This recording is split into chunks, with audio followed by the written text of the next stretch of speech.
Sister Wendy. Okay, maayong gabi sa tanan. Maayong gabi. Muna sa tanan, pasalamatan na po ang Lord niya ang ating Panginoon Diyos, kagong kagabihunan.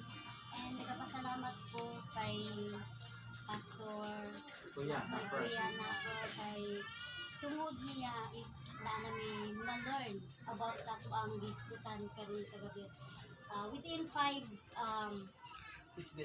days, daghan na kaayo ni natin about sa Biblia kay dati is kanang about sa katong 10 commandment ay pulo ko sugo na ako'y nakuha dito about sa katong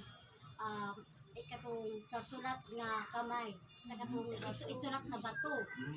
Karon lang ako nabalaan nga ang katong pulo na sugo is dito dahil nasulat sa bato. So thank you kay tungod niini murag na open ang ako ang mind nga dala-dala nasulat sa bato. And pagkahuman ako ay kanang murag nabiak siya dito na siya isulat sa ato ang sa kasing-kasing. So daghan kayong salamat sa niining programa tungod niini na anak ko ma-learn. Maayong gabi sa tuang Okay, thank you.